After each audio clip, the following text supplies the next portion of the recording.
Hello, everyone. Welcome to our next webinar in the Public Safety Innovation Webinar Series. Thank you for joining us today. I'm Kim Storvik from Envisage Technologies and your host for today. Just a couple of housekeeping notes before I introduce our speaker. First, our topic today will run at most 1 hour, with approximately 35 to 40 minutes of presentation and 20 to 25 minutes for our speaker to take your questions.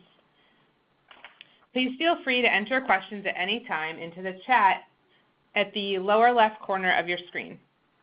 Also, we are recording the webinar today, so you'll be able to share it with others afterwards.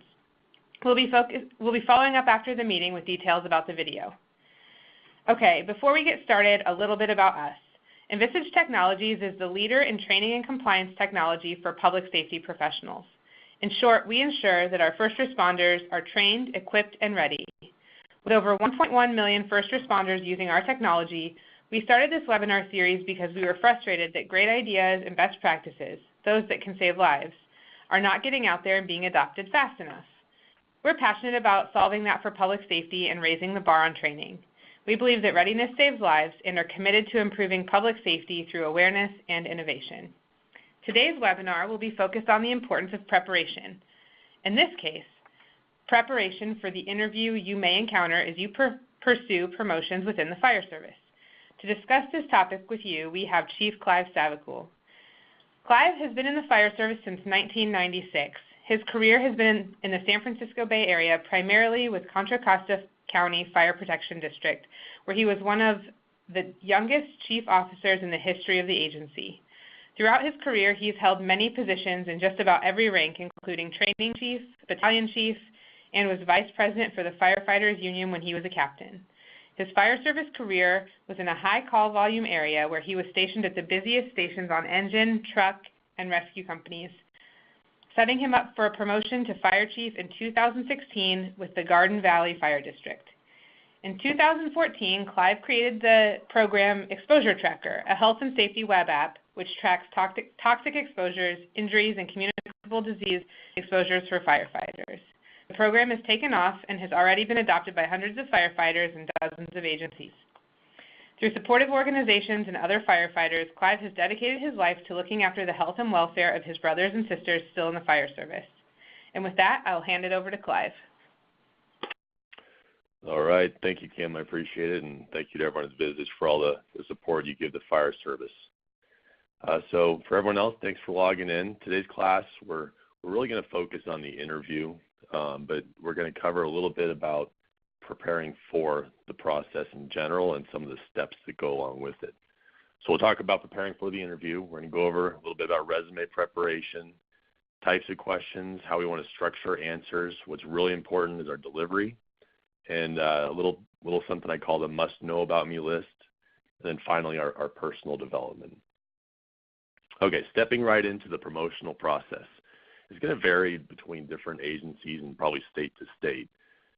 But in general, you have a series of different steps, and we're talking typically about an officer, captain or higher promotional process. So first we have the preparation. And something that's overlooked a bit in the preparation is how we fill out our applications and how we prepare our resumes. Just filling out the application is critical that it's done professionally and typed. It might be hard to find a typewriter if all the applications are paper-driven, but the more professional you can make it, the better it looks. Ultimately, the final step with this process, before probationary process, is the chief's interview. With the chief's interview, they're going to have your initial application in front of them. And so the more professional it looks, the better that final step's going to go for you. Next, we have the written test. During the written test, it's going to be job specific. So it's going to be based off your agency's policies and procedures, things about the position that are specific to your organization, and some of the industry standards for that rank. So it's important to really study up on that. Usually in the job announcement, they're going to go over what materials might be covered in the test. So if you're following ISTA or whatever the organization adopts for curriculum, that's what you should be studying. For the assessment center, there's a number of different exercises they can use for assessment centers. There's role play exercises where you interact with some proctors that are your subordinates. There's a structured interview, which we're going to talk about more. emergency simulators where they'll put you through a dynamic simulator of giving you a fire up on a projector and having you run through assignments. And then the in-basket exercise, which from being a battalion chief with 9 stations I was responsible for, the in-basket was a very, very realistic exercise. And then we have the written exercise, which is usually a formal memo or a letter that you write to show your business writing skills. And finally, there might be a class presentation on a provided topic. The chief's interview is going to be the final step before you're promoted. This is where they're going to ask you more specific questions about yourself or things you've done specific to the organization versus what you might see in the assessment center, which would be a more generic. In the assessment center, they're a little more basic type of their questions to get your sort of philosophical approach. Okay, then preparing for the interview. This is important. Knowing the policies and procedures for your organization is critical because that's what they're going to want to see that you have a depth of knowledge on. It's also going to give you some confidence for the position. And so when you take the test, a lot of times we have this pre-test anxiety. And the more we know about our policies and procedures, the more confident we're going to feel. So if there's a policy procedure on high-rise fires and you're concerned that they might ask a question on this, the more depth of knowledge you have on that policy, the more confident you're going to go in there versus that test anxiety concern they're going to ask you a question about it. Next, we have knowing your resume. And knowing your resume ties in with the last one. This is knowing yourself, because knowing your resume is really going to be able to help identify sort of your philosophies and perspectives on different aspects of the job you're applying for. And so your resume is really who you are. And so the more you know it, the better you're going to answer the question. Now, goals in the career path, that's good regardless of a testing process. You want to be able to go through and have a plan throughout your career and show them that you're constantly looking for ways that you can improve as a member of that organization. Throughout my career, I worked hard to get different classes and different levels of education. But I didn't finalize my undergraduate education until I was in my 30s. And so I was sitting next to 18-year-olds in junior college trying to finish my AS degree and moving on to my bachelor's. And so getting that stuff done early on really helps progress, and it really gives you a good path for your career. The other thing is a proper mindset. We'll talk more about this later. But having a proper mindset will really have you go into the interview eliminating that pre-test anxiety and just having a good mindset to be strong and give good confident answers. The next step, which is very, very helpful, is getting information from senior staff members. Seek out those captains and chief officers in your organizations that can give you good background on what's going on at that 30,000-foot level. You want to know what the challenges are in the organization right now. Have there been some big incidents? Have there been any close calls? Are there things that the organization has learned that they might add into a test or that would be good to know as an officer? You also want to know climate, what's going on with the governing body for your organization, or the citizens. Are they happy with the delivery they're being given from your organization? Your budget. Are you looking at having to close stations due to budget constraints? The morale of the organization. All of these things contribute to what managers have to do to run the organization and lead it properly. Another great resource is checking in with your union officers. They work hand in hand with your chief officers, so they have a very good overview of the organization, and they have another perspective from what a chief officer might have. So those union officers are extremely valuable as well. But going and getting all this information from the senior staff can really give you a perspective on what types of questions they might give you. As well, it's going to get those ideas rolling around inside your head. And so when they ask you those questions during an interview, you will have already thought about it. And then finally, you also want to look at labor management relations. Ideally, labor and management work collaboratively together, but these are things you want to know before going into an interview. Next, throughout your career, we want to maintain a resume. I always recommend having two. One resume is going to be your notes, where you list anything and everything you've ever done, every single one of your certificates. Now, with the resume you're going to turn in, the more formal and official one, is going to be 1 or 2 pages where it's just going to have the pertinent information and certificates for that position. Because as we promote up higher in the organization, it might not be as critical to have, like CPR certificates and such on our resume. They're going to want to see more of chief officer certifications or fire officer certifications, things that are more applicable. So organizing our resume. As we organize our resume, we want to keep it nice and simple. Don't get too fancy. Microsoft Word has some great templates you can use. One of the resumes that I adopted and modified was something that another chief officer sent me, and I just took over and kind of used his as a template. But there's a lot of basic, simple ones available out there. The main thing is you don't want to get too much fluff, and you don't want to have things that clutter it up. The panelists aren't going to have a whole lot of time to review your application and your resume. It might even be given to them at the same time you enter the room. And if they're not from your organization, they're not going to know much about you. So if you can keep it nice and simple, have the important stuff highlighted, broken down into nice, even, basic categories, it'll help them get to know you better. If it's too cluttered, they might look at it and think, okay, I'm going to push this to the side and try to look at it after the interview. In all reality, after the interview, typically we don't have a lot of time because we're rating you as a candidate. So keep it nice and simple. And then finally, have a mentor proofread it. Give it to somebody else to go through your resume, check the grammar, check to make sure that everything looks organized, and have it final proofreading. And it doesn't necessarily have to be from another officer. It could be from a spouse or someone else that's just good at writing, just because they can catch those little grammar issues. Okay, so looking at another sample, this is how we might lay it out. This is how I've always laid mine out. At the top, you have a professional heading with your agency logo. That's if it's an internal organization. If you're testing for another agency, then you want to just put a generic heading. You don't need your agency logo. I like having an opening personal statement saying why I want the job and why I'm the ideal candidate.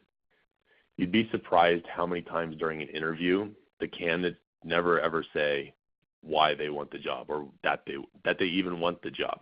They go in, they answer the questions, and they leave. So it's important to give some sort of opening statement and tell them that you want the job. You're going to be a good candidate. Next, I like experience, going through my background, education, showing that there's a lot of applicable training education I've done for that position. Fire service accomplishments, this is where you can list things that are applicable to the organization, things you've done above and beyond. Goals you have for the organization, if you're going for a chief officer spot or a captain position to where there's a program that you really want to improve, this might be a spot to enter that. Educational goals, for myself, I haven't gotten my master's degree yet, so I put that in that category, something to show them that you're not going to stop. And tying in with that, you should have education experience supporting it.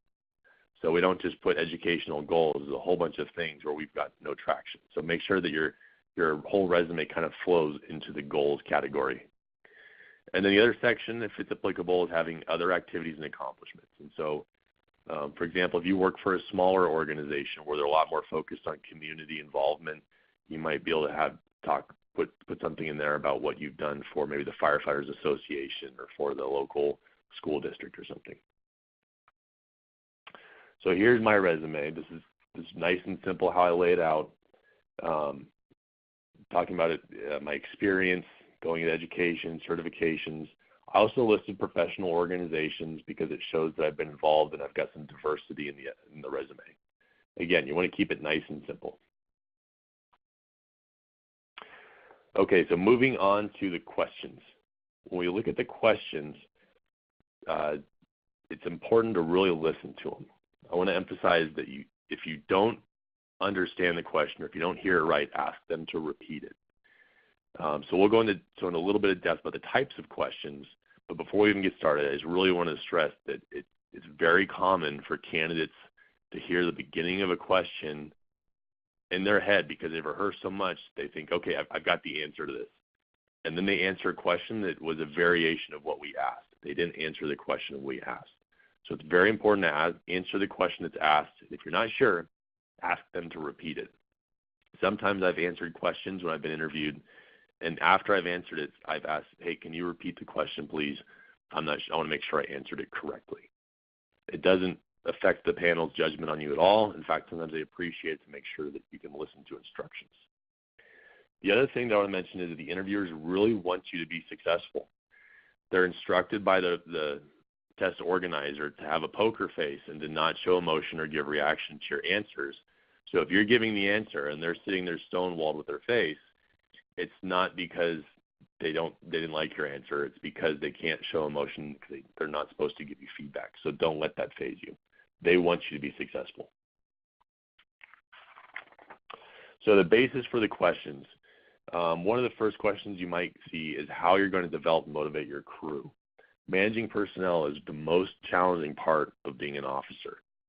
I remember the first day I was promoted to battalion chief. My very first shift at 7 o'clock when I showed up, I was given two totally separate personnel problems.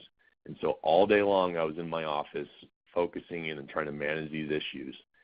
At about 8 o'clock that night, while I was still well underway on my computer working these issues, the bells went off for a apartment fire where we had 2 units fully involved. And I remember when the tones went off and they dispatched what it was, I had this overwhelming sense of relief because I thought, thank God, at least I know how to manage that. Because the personnel issues are the biggest challenge you're going to face. And so the proctors in the department, they're going to want to see that you're going to go in and be able to handle these.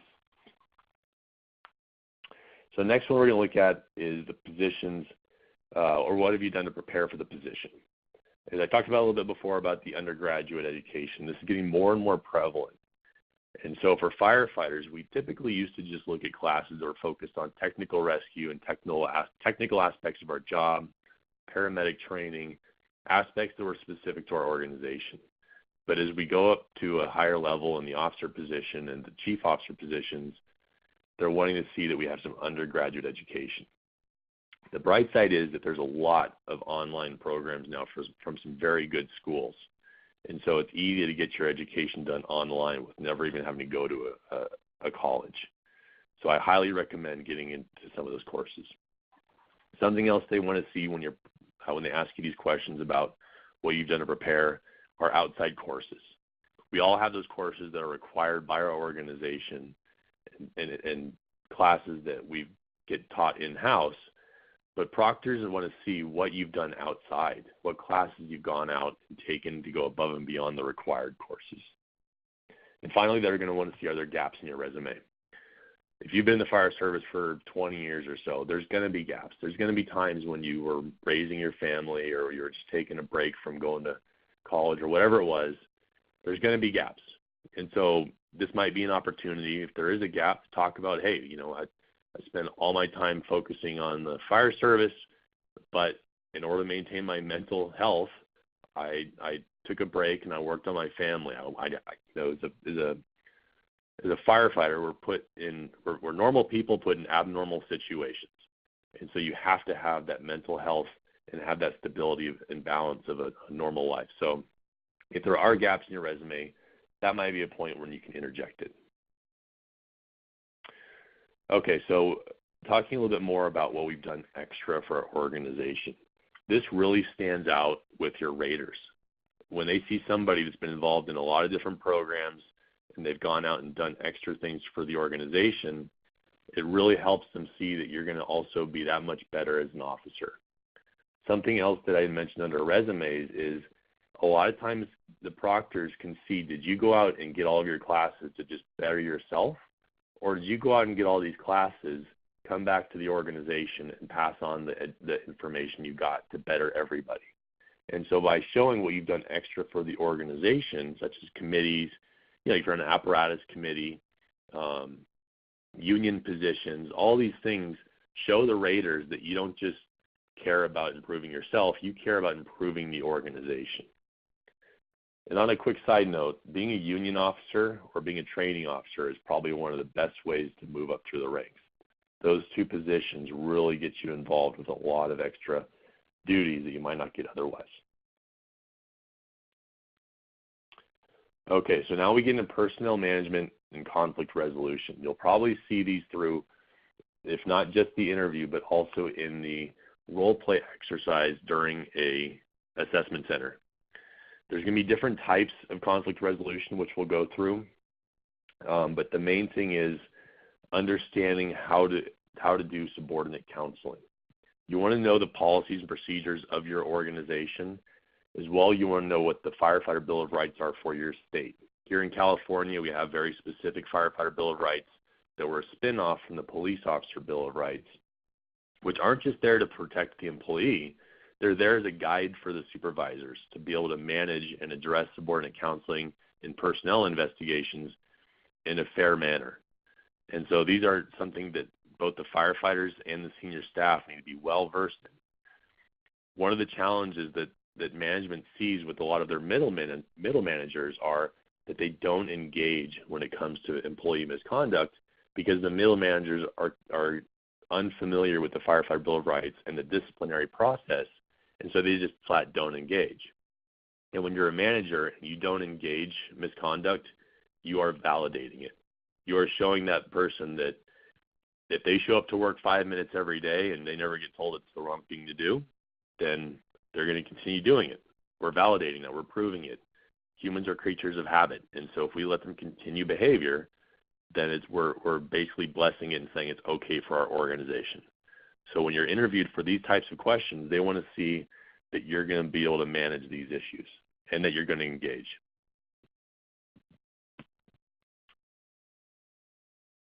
Okay, so personnel conflict sometimes we have with other organizations. A perfect example is for those of us that work with private ambulance companies. Having been a paramedic for both a private ambulance and a fire department, I've seen both sides. And as paramedics, sometimes our egos get involved, or sometimes we just have a difference of opinion of a patient, but eventually at some point in your organization, there's going to be some headbutting with those private ambulance paramedics. And I'm not trying to pick on them.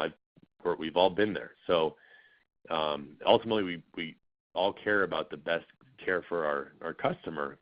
But as a question in an interview, they're going to want to see that you're going to be able to find a good resolution for these headbutting issues, and that ultimately you're going to have a good working relationship with those outside agencies, and that our customer, the citizens, are going to get the best treatment possible.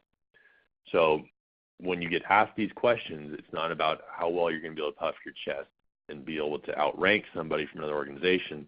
They're going to want to see that you're going to be able to work collaboratively with them. Some other questions you might see might be with internal conflict with peers, subordinates. As a captain, you might expect a question about maybe something going on at your station, and you have some conflict with the captain on another shift. And again, they're going to want to see that you can work things out together and that you're going to come out with a better functioning crew on both shifts. Now we come into the angry citizens. You might get a complaint. This might be an element of the assessment center for the written exercise when they want you to write a memo. It might be on a citizen complaint.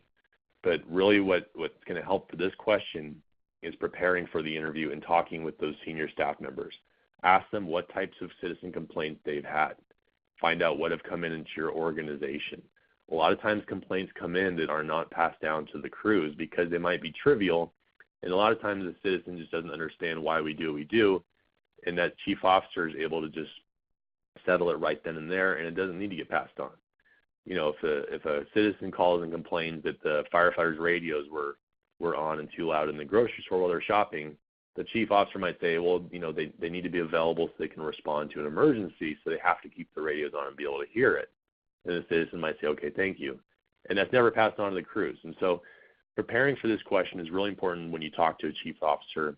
Preparing for the interview, ask them about all the different types of complaints they've gotten and the interactions they've had with the public, just to get your mind going as to how you can handle these. In the same token, ask them when they've had a complaint and it didn't go well, because when we gain experience, it's not just from things that went good, it's also from things that went bad. Sometimes we learn more from incidents that actually go bad. So get all the information you can so that when you're asked one of these questions, you've already thought about it a lot in your head. Okay, something else for getting ready for the question, we have personal conflicts, is what what problems we have in our agency, and what role are you going to play? So if you're a captain, what role is that in your organization? And if you're a chief officer, what role do you play? In a larger organization, a chief officer or a battalion chief might not do much for personnel management. I mean, they're going to have their battalion, but as soon as there's misconduct, there might be another chief officer or personnel director that might step in to handle it. So find out what your role is going to be in your organization. You'll find this information out in your policies and procedures, talking to your union reps, and talking to your chief officers. Next is a big one, and this is harassment type questions. These ones are actually almost easier because the harassment type questions are pretty black and white and that there's zero tolerance. When we come to age, sex, or racial discrimination or harassment, there's zero tolerance in any organization in America. And so when these things come up, you want to recite basically your policies and procedures for your organization, your county, your city, whatever it is. As a supervisor, you must follow these policies when it comes to harassment. So these questions are a little bit easier in my mind, even though they're more sensitive subjects than some of the other ones. To me, these ones are a little bit easier in interviews because it's black and white. If you deviate from those policies, now you're going to get in trouble. So know these policies inside and out, and don't just follow them in an interview. When you actually get the position, it is critical that you follow these policies and procedures. Once you deviate from them, you become liable. So these are extremely important, but in a way they're a little bit easier when it comes to a test question. Okay, now we talked a little bit about the cost and the budget impacts an officer might have for their organization. It's going to vary agency to agency. In a smaller organization, a captain or chief officer is probably going to have more responsibilities. A shift captain might also have training officer obligations in a small organization. I can tell you in the department I work in now, one of my captains works on grants and in charge of workers' comp. They went through and were able to make some changes that saved us $36,000. And so there's different impacts you're going to have based off your organization and the roles and responsibilities that those individuals have. So going into the interview, the proctors want to see that you're going to have a realistic solution if you're giving a question like this. There's a lot of different ways you can save money and help the budget in your organization. Just make sure that it's not a pie-in-the-sky answer that your proctors are going to say, yeah, right, this person doesn't know what they're talking about. So have a good, realistic solution if you're asked a question like this. Okay, so we can't spend too much time on the actual scenario-based questions. We could spend an entire week on incident management, going through the different types of scenarios. So what's important to remember, if you get asked a question about running a scenario in your interview, stick to your policies and procedures. You don't want to go and get fancy, go to anything cowboy that's going to maybe sound flashy, but in an interview they want to see that you're going to be safe and sound, and your crew is going to go home safe, and your citizens are going to be as safe as possible. So follow your policies and procedures. The other thing you can do for these types of questions is look at what's been going on in your organization. So say your organization has had problems adhering to the 2-in, 2-out policy. That question could come up on your interview. And so if that's an issue in your agency, talk about it a little bit. Talk about how you're going to improve fireground safety, and you're going to adhere to these policies and procedures and the OSHA laws. Something else they want to see is your command presence. Having a proper mindset really helps in these questions. A good mindset that I've thought of is sort of my mind, I'll flash back to maybe a fire that went well or something that went really good, and so I can think about how is my mind frame after that incident that went well. And it could be very strong, and that's what you're going to have in going with this. It'll overcome that pre-test anxiety. Okay, so we talk about structuring our answer. Why do we want to structure our answer good? This is important because it's really going to help us come across professional, organized, and someone that's going to have that command presence. So having a good structured answer is really going to be critical. One of the things that I've always used, and I learned from a speech class years ago, was using the outline format. This sounds very simple, and it is for a reason. It's very good and basic for a fire-based government type interview. So when we look at what type of question they ask, the outline format can usually apply. And so with the outline format, we basically tell them what we're going to tell them, we tell them, and then we tell them what we told them. And so with the outline format, and we'll use the example of a subordinate counseling question. So say we're asked a question about employee misconduct. So we're going to start with the intro. And I always like picking 3 bullet points. It's not too few, and it's to where it's basic, and it's not too many where it's going to complicate it. So I always like 3 bullet points. So we'll say for this question, my intro is going to be, all right, for this employee, I'm going to start with counseling. I'm going to come up with a performance improvement plan, and then I'm going to assess behavior. So that's my intro. I've told them what I'm going to tell them. I guarantee those proctors have now written down their paper, counseling, performance improvement plan, and assess behavior. Now we go into the body, where I'm going to say, okay, to counsel the employee, I'm going to do X. I'm going to do this. For the performance improvement plan, I'm going to come up with Y, and I'm going to go down that path. And then I'm going to talk about how I'm going to assess their behavior and ensure that the behavior is changed and improved and they're a good employee. So now I've just told them the body. This is what I'm telling them what I'm telling them. And I'm going through why this is important. Now on those proctors' paper, they've taken notes under counseling, performance improvement plan, and assessing behavior. So now we go into closing, where I basically just summarize. I say, so through counseling, a performance improvement plan, and assessing behavior, I'm going to improve this employee's conduct as a member of this organization and our crew as a whole. So now I've just told them what I've told them. I've summarized why it's a good plan. And on those raters' papers, they've written down the basics of my answer. And so it's guaranteed that they're going to have been able to follow me very accurately. So why it's really important is it shows that I'm really organized by answering the question this way. They're able to follow it. If you're using the outline format, you're not rambling, and it shows that you've got good organizational skills.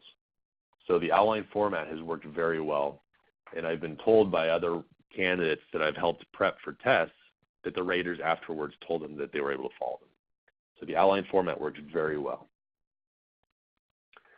Okay, so now we talk about delivery. The delivery can make all the difference in the world. You can have a great answer, but if you ramble, you don't have a good structure to it, and you seem very nervous, the raters are not really going to buy into whatever you're telling them. So it's really critical that you have a really strong delivery and you're very confident. So we talk about maintaining control, having a command presence. For this, I've always liked to look back at somebody like a professional athlete that's always had a good command presence. For me, it's always been Joe Montana. Aside from growing up in the Bay Area and watching him in the 80s, if you watch Joe Montana, he would always have a good, strong attitude. Even when a play didn't go well, if he got sacked, he got right back up. He didn't get down on himself. He ran right back to the line, got his teammates motivated, and he moved on to the next play. And so having that mindset, even though he wasn't a showboat, he just got his job done. He had that command presence. And so think about someone like that, or someone that you can emulate and have that command presence. It can really help. So I talk about even if you're not confident. So having confidence is important, but even if you're not, it's important to show the confidence. As an officer, at some point, you are going to be put in a situation where you're uncomfortable, whether it's an incident where the fire is just not going great, or you're at a city council meeting giving a presentation to some angry citizens. At some point as an officer, you are going to be put in an uncomfortable situation. And so even if you don't feel comfortable, even if you don't feel confident, you want to be able to come across like you are. Now on that note, and this kind of goes back to looking at a sports star, you don't want to come across too arrogant. And the person that kind of comes to mind with this one is John Rocker. He was a pitcher for the Atlanta Braves in the late 90s, early 2000s. Phenomenal athlete, but he just came across very arrogant, and it kind of was the demise of his career because it turned off some of the teams. And so you want to come across confident, but not too arrogant. Now, avoiding negativity. This is a little trick that works for any interview for any position. if you're given a question where they call someone maybe a problem employee or they say an angry citizen, you put a spin on it. When you answer the question, you don't say angry citizen, you say we've got a concerned citizen that has some feedback that we need to listen to. If you get, if they say you've got a problem employee, you say I've got, one of my crew members that has some challenges we need to correct. Anything that's thrown at you with a negative spin, you turn it around and you make it sound positive. Even if it's on a subconscious level, your panelists are going to see that you have a positive attitude and they're going to rate you higher. Talking again about calibrating your mindset. I can't emphasize this enough because you want to go in thinking about how well you're going to do. One of the sports heroes I also look up to is motorcycle racing, Valentino Rossi. I've raced motorcycles for a number of years, and one of the things that he said that always stuck with me is that before a race, his mindset is always the same. All he said is very strong, and he said it with such confidence that you knew that as soon as that green flag dropped, he was going to be the first off the line. And so have something or some way to get your mindset calibrated so that when you go in there, you can't wait to show them how good of a candidate you are. Next with delivery is honesty. As panelists, we can see through insincerity. We can see when the candidate is giving a canned answer, and we can see when it's really not what this person believes. So be honest, be sincere about what you're going to do for that position. Sincerity really makes you stand out when the panelists believe what you're saying and they can understand, okay, this person understands the job, they're being realistic, and they're telling us what they're going to do from the heart. Okay, so now I'll talk a little bit about the must know about me list. So this is something I started when I first was testing for captain years ago, is I would take my resume and I would go through and I would highlight different things about me that before I left the room, I wanted them to know these things about me. And so if I didn't get a chance to add these during some point to the interview, during the next question, I was going to be able to talk about the achievement. At the final question, they say, is there anything you have to add? I was going to be able to add comments about achievements I've had in the organization, different things that I want to make sure they know about me before I leave the room. And so on my list, I highlight things about achievements, achievements outside the agency, things I've gone and done above and beyond the organization, things I've done with my education, I've gone outside. My department that I spent most of my career with, you really didn't have to have an education to promote at the time. To be a captain, you just had to have 6 years on the department, and you could test for captain. And so by going out and getting the fire officer certification from the state of California, it showed that I was going to go out and go above and beyond. Experience. Maybe you've worked at the busiest stations, or maybe you've gone on task force, you've been on strike teams, whatever it is, things that you want them to know about you before you leave. And then we talk about program involvement. If you've been in charge of, say, the technical rescue program, you've gone above and beyond, they need to know that about you, especially if they're proctors from a different organization, which is pretty common. You want to highlight these facts about yourself so that they see all the things you've gone and done above and beyond. So overall, the must know about me list is your chance to add in those things that you didn't get a chance to during the interview. When they ask, do you have anything to add, this is your opportunity to really talk about yourself and make sure that when you leave the room, you don't feel like you left too much on the table. After every interview, all of us feel like, oh, shoot, I wish I'd said this for that question. There's things that after every interview, there's always things we reflect on and wish we'd done a little bit better. Well, having the must know about me list helps minimize those items that you left on the table.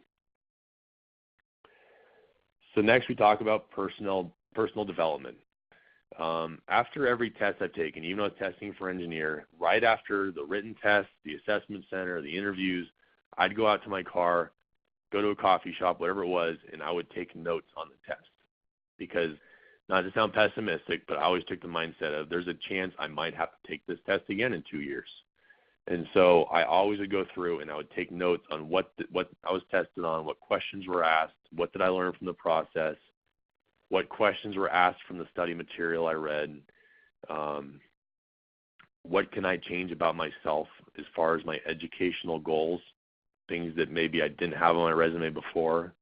And what's really important is if your organization allows the raters to meet with the candidates after the interview, you want to take that opportunity. Usually you'll have to wait until the testing process is over, but if you can go and meet with the people that interviewed you afterwards, they can give you some good, straightforward feedback as to how you performed and ways you can improve. Then finally, moving forward. After the testing process, there's two ways it can go. Either you get promoted or you don't.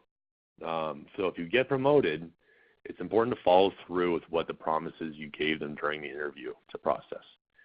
You want to follow through and be that strong candidate you told them you're going to be. Not just to be a good, solid member of the organization, but so that when you go for your next promotion a few years later, whenever it is, you can show, hey, here's what I said I would do, and I followed through, and I made the organization better.